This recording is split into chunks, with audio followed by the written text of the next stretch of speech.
All right, let's get right into it. We are going to unpack something we've all felt, that immediate gut punch reaction you sometimes have to a person. And you know what? It's not just a bad vibe. It's actually a fascinating window right into your own mind. I mean, you know the feeling, right? Someone walks into the room, says one thing, and bam, just like that, every single nerve in your body is standing on end. It feels like they're doing something wrong, but you can't for the life of you figure out what it is. All you know is you do not like them. So here's the big twist. That intense, fiery reaction, it almost never has anything to do with that other person. Seriously, what's really happening is that an alarm system deep inside you is going off. And we're going to look at both the hardware, your brain's actual wiring, and the software, your unconscious mind, to see what's really going on in there. Okay, first things first, let's talk about the biology of that split-second reaction. Because this is not a choice you're making. This is a primal, totally automatic response that happens way faster than you can even think about it. So imagine your brain has two managers who are constantly fighting for control. First, you've got the amygdala. Think of it as your ancient, instinct-driven security guard. It is lightning fast, and its one and only job is to scream danger at the top of its lungs.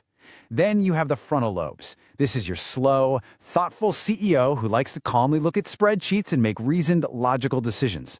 Well, when you get triggered, that security guard hijacks the whole system before the CEO even knows there's a problem. And that brings us to this awesome term, the amygdala hijack. This is the moment your emotional brain completely shoves your rational brain out of the way. The threat, and it could be a real danger, or it could just be the tone of someone's voice, gets treated with the same life-or-death urgency. Your brain isn't messing up, it's just running on some really outdated survival software. And this just lays out that chain reaction perfectly. So, a trigger shows up, instantly the amygdala yanks the fire alarm, flooding your body with stress hormones. Your logical brain, the frontal lobes, totally cut out of the loop. And the result? You don't get to choose a response. You just have an automatic, pre-programmed reaction. And this is not just in your head, right? This is a full-body experience. That rush of cortisol and adrenaline is literally preparing you to either fight for your life or run for the hills. Your heart is pounding out of your chest, your palms get all sweaty, your body is gearing up for a physical battle that's only happening on an emotional level. So, that's the how it happens. But that doesn't really explain the why. Why did that specific person or that specific comment set off your internal alarm system? To get that, we have to go a little deeper into the fascinating world of psychology.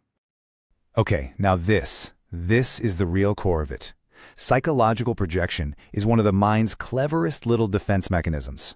It's when you have a quality in yourself that you just can't accept.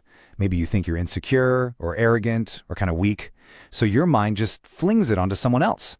And suddenly you're not insecure, they are unbearably arrogant. See how that works? I absolutely love this metaphor. It's like your unconscious mind has a movie script, and the main character is a part of you that you've hidden away. Then the right person walks in, and your brain just casts them in the role and yells, "Action!" You're not reacting to the actual person in front of you, you're reacting to the character they're playing in your internal movie. And this idea connects perfectly to what the famous psychologist Carl Jung called the shadow self. Just think of your shadow as a big psychological closet where you've shoved all the traits and feelings you were ever taught are bad or unacceptable. It's not necessarily evil stuff, it's just all the parts of you that you've pushed away. And this quote from Jung just says it all, doesn't it? You can't have a complete whole personality without accepting these hidden parts. Everyone has a shadow.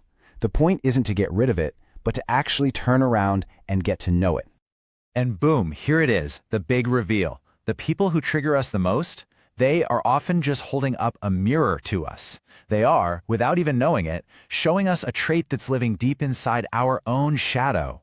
So that intense irritation you feel, it's not really about them at all. It's about your own deep discomfort with that hidden part of yourself. But hang on, it's really important to make a distinction here. Not every single strong emotion you feel is some deep, dark psychological trigger. Sometimes you're just plain annoyed. And you know what? That's totally fine. Okay, so here's the difference. Being triggered is an explosion, and it's almost always rooted in your past. The emotional volume is turned up to 11, and it feels completely out of control. But being activated, that's a response to what's happening right here, right now. It's an emotion that actually fits the situation, and it feels way more manageable. Let me give you a super simple example. You're driving, and someone cuts you off. Feeling a flash of frustration? That's activation. It's a normal, appropriate response. But feeling a surge of uncontrollable, white-hot rage, like it was a deep personal attack? That's probably a trigger, tapping into some old wound about being ignored or disrespected. Okay, so knowing all this is one thing, but what can you actually do about it in the heat of the moment? How do you stop that amygdala hijack and get your rational brain back in the driver's seat? Let's talk strategy. So when you feel that emotional tidal wave coming, the first, most powerful thing you can do is just pause. Just for a second. Create a little space between what happened and how you react. Then, just acknowledge the feeling. Say to yourself, wow, I am feeling incredibly angry right now, without judging yourself for it. Then, bring yourself back to the present moment. And only then, once the storm inside starts to calm down, can you actually choose how you want to respond. And if you need a trick for grounding yourself, the 5-4-3-2-1 method is like a secret weapon. It is so simple and so effective. It forces your brain to stop spinning out on emotion and start focusing on sensory information. By naming things you can see, touch, and hear, you literally pull your mind out of the past and plant it firmly in the present. This gives your rational brain the time it needs to finally come back online. And for the long game, it's all about building that self-awareness. Journaling is amazing because it helps you connect the dots and spot your patterns. A little mindfulness every day builds up that all-important pause muscle. And yeah, doing the deeper work of actually exploring your shadow, of welcoming those parts of you back home, that's how you diffuse these triggers for good. So when you boil it all down, that's the big takeaway. These intense, uncomfortable reactions aren't just annoyances to get rid of. They are actually little road signs, and they're pointing directly to the parts of yourself that are asking for your attention. They're basically an invitation to grow. So I'm going to leave you with this final thought. The next time it happens, try to shift that one question. Instead of asking, what is wrong with that person? Ask yourself, what is this person showing me about myself?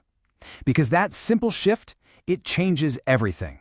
It turns a moment of pure frustration into a moment of incredible self-discovery. And that, my friends, is a superpower.